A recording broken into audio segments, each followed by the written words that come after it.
Hi there! Are you looking for a tablet to watch your favorite movies on the go, or play some high graphic games, or even do your office work, but don't want to burn a hole in your pocket? Well then, this is the tablet for you, the Redmi Pad SE. It starts at just 11,999. Well, actually 12,999 without card offers, but I have my reservation about its base variant. I've been using this for about a week. Let me share everything about it, the good, the not so good, so you can decide if the Redmi Pad SE is worth your money or not. Let's start with a quick unboxing. So here is the box as usual, Redmi Pad SE.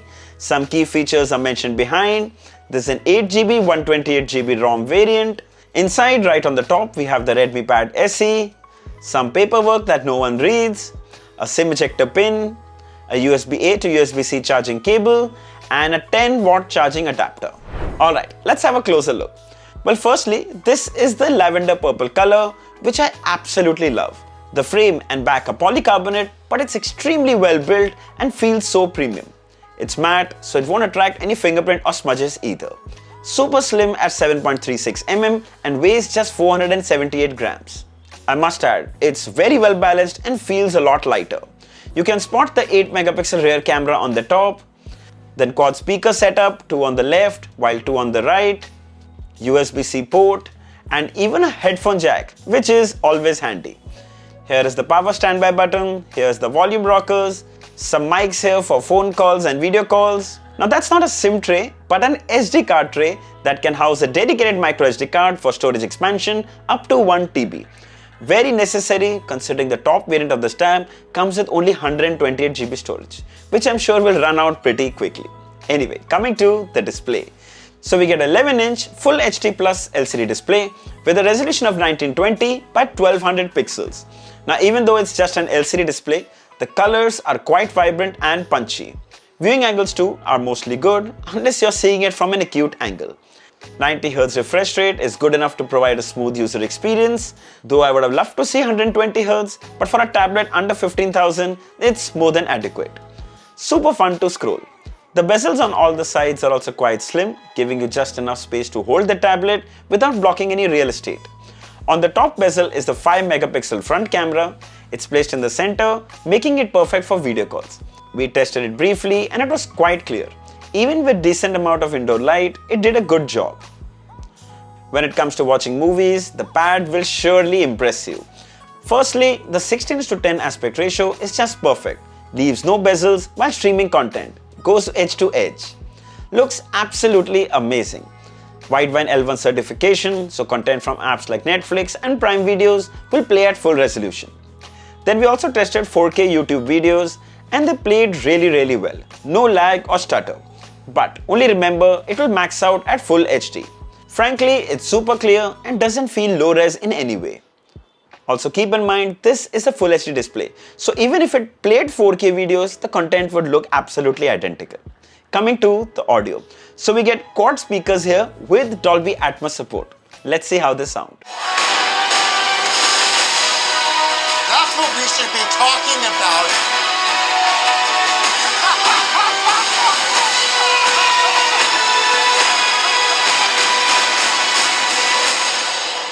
Well, quad speakers means that the audio will fire from almost every direction. The experience, especially when you're holding the tablet, is next level. The sound is really good. It's loud, it's crisp, and surprisingly there's also a decent amount of bass. All thanks to Dolby Atmos, it creates an amazing surround sound effect, especially noticeable when you're watching an action-packed movie. Super fun. By the way, worth mentioning, it also comes with a headphone jack, which is always handy. Plug and play. Coming to the OS. So it's running Android 13 over MIUI UI 14. Yes, I wish it shipped with Android 14 and HyperOS instead of MIUI UI. Good news is Xiaomi promises that both these updates will come to the pad really soon. When it comes to the experience, it's very well optimized and brings a lot of features from the Xiaomi Pad 6. Firstly, 3-finger swipe gesture to quickly open 2 apps side by side. It's so handy. Open a video on one side and take notes on the other. Then if you minimize both of them together, the apps remain on the app bar and both of them when launched will launch together. It's so handy. Another cool feature is that you can even open some apps as pop-up window, like the calculator or notes. It's just amazing to see how well they work without any hiccups. Apps like Instagram go edge to edge and is an absolute delight browsing on a tablet. Best part is Instagram will work even in landscape mode but blank spaces on the sides. When it comes to typing in portrait, it's pretty easy with your thumb.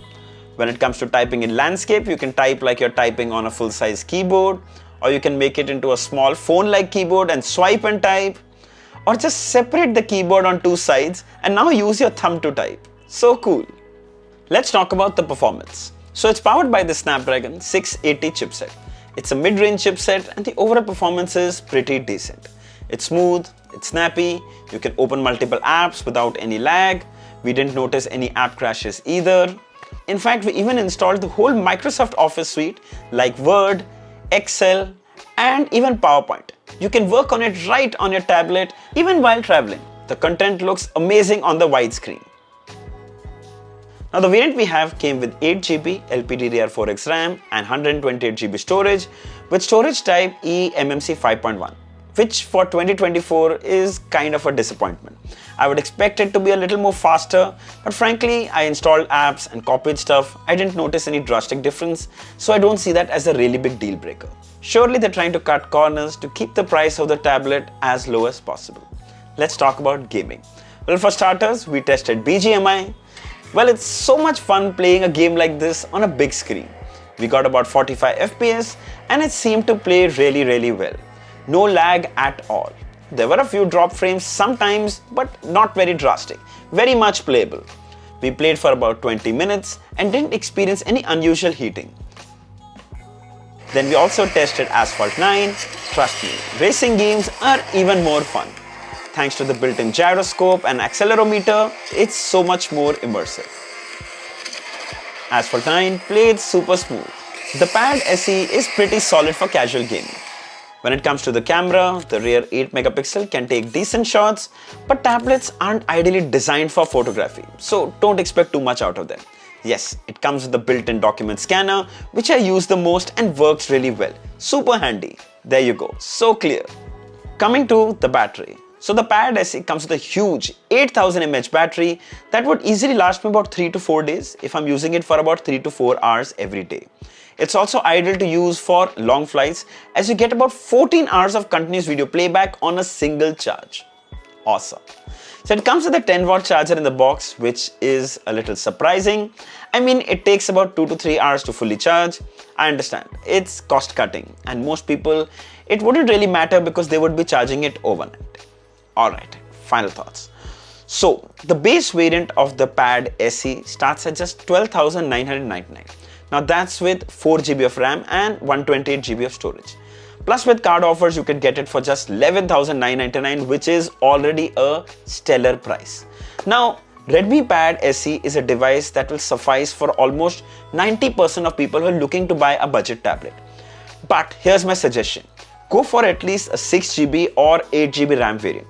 4GB RAM will be fine for now, but 6GB and 8GB will be more future-proofing. And the price difference frankly isn't really much. 8GB RAM variant is just 13,999 with card offers. And I think that's really good. The Pad SE is already on sale on Amazon. I'll share the links of all the variants and the color options in the description. If you'd like to buy one, you should definitely check it out. So I hope this video was helpful. Don't forget to like, share and subscribe. Until next time, cheers.